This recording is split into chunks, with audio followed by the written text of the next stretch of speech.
how you're hovering over me like right now, like I'm in a dentist chair, or it's weird from this angle. Yeah, or something even worse. Well, you're a beautiful man. This is disgusting. You're a beautiful man. I know that. Hey, it's nice of you to let Brad on your show. It's nice of you to let him headline. Well, you know what? We just want to cut out early, so I just told him. I said, "Hey, Brad, you're gonna have to close this one tonight. We gotta head out of town." But I don't know. I mean, I tell you, Brad is he's not become the guy everybody said he's going to be yet, as far as pranks and things. I haven't seen much of anything. So are you saying he's weaned out so far? Well, I mean, I'm not saying that because that's pretty much calling him out. Yeah, it is. But I've yet to see a prank of any sort whatsoever. Of any sort whatsoever. So what have you done? I mean, I'm normally too drunk to think of things like that. So that's probably why he hasn't done anything to me, because it's just too easy. And speaking of that, no matter what time of day or night it is, you're tweeting about being drunk all the time. Has your record label ever said knock it off? My goal is to get them to drop me, and it seems like no matter what I do, they won't let me out of that contract. You remember? Did you ever used to watch MASH? And I think it was what was the guy's name that was always trying to dress like he was crazy, so they would purposely kick him out of the army? Jamie Farr. Yeah, that's kind of what I'm trying to do with country music. So you're the Jamie Farr Yes. of country music? Yes. He's from Toledo. No, I didn't. Okay. You've learned something here. Okay. All right. Now, is this not the last show of this tour before you go overseas for a while?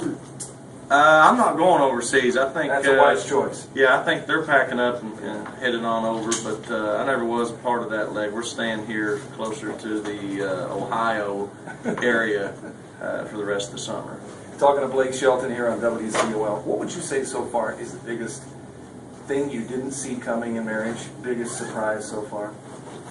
Man, I kind of thought once you got married that you would have a wife around once in a while. I think I've seen her maybe three total weeks since we've been married. I mean, if you add it up all the time, and that sucks and it's tough. That's how it's been every summer for us. It's just official now that we're married. But I get to see her tomorrow, so excited about that. We talked to Mark Burnett during The Voice, and he said you did. Yeah, he actually had some strangely, surprisingly nice things to say about you. Oh, he's trying to sell advertising for the show. That doesn't surprise me. We talked about a meal that you guys had that Miranda's mom cooked at your place. Man, I tell you what, probably the first time any Los Angeles people have ever been called out like that. But it was like Miranda rolled in town. She goes, "Hey, I want you to invite everybody over to the house for dinner tonight because they're always saying that we should get together. So we're doing it tonight. Just tell them what time." I was like, "Okay, I'll tell them, but I don't think anybody will show up, baby. I mean, that's just what people say in LA. They don't really want to hang out with each other."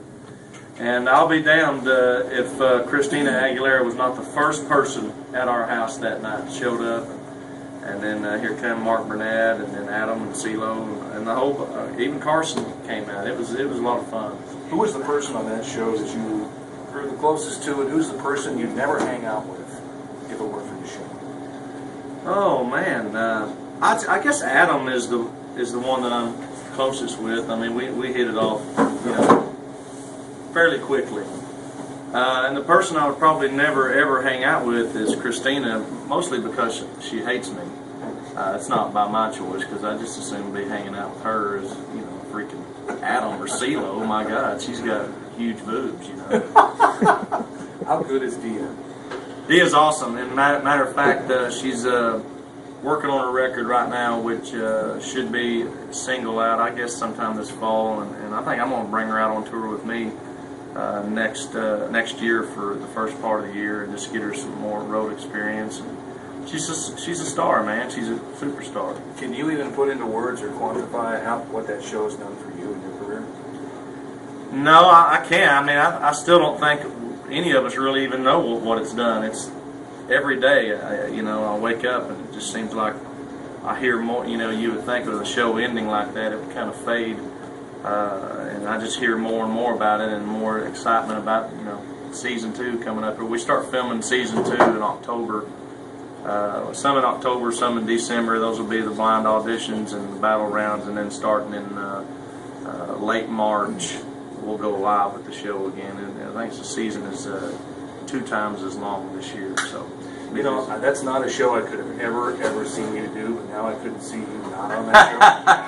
Man, me either. It's weird to think that I was really on the fence about ever doing it. I mean, we definitely drug our feet right up until the last minute about agreeing to do the show, just because it just seems so off the wall and goofy with the buttons and the battle rounds and stuff. But to actually get in there and do it and be a part of it, it's so much fun and it's so entertaining and hooks people. The next thing they know, they're wrapped up in these artists, and they feel like they're getting it on, just like on my team with Xenia and Dia especially. I mean, people are very interested in them and what they're like and what's happening with them. Let's talk about your new song and Honeybee. I mean, two of the biggest, greatest hits you've had so far. I mean, did you see that coming? No, I didn't. And it's,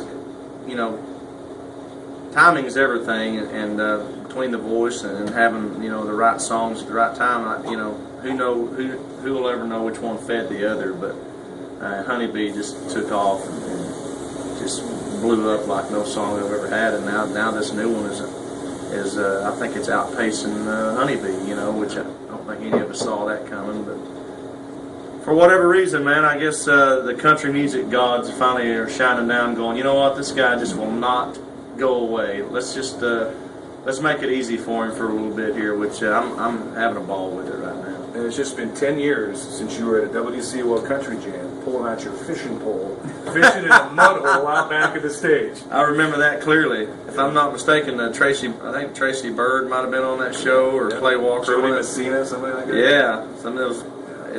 It's crazy, man, how much time has gone by, and it's still they let people like us have a job. I don't know. That's crazy.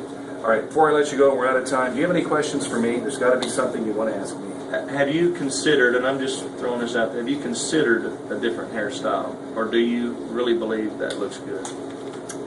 I'm open to suggestions. No, I'm just the serious. Are you happy with it? I am. Yeah. That's all that matters. I love you, buddy. And I love you, buddy.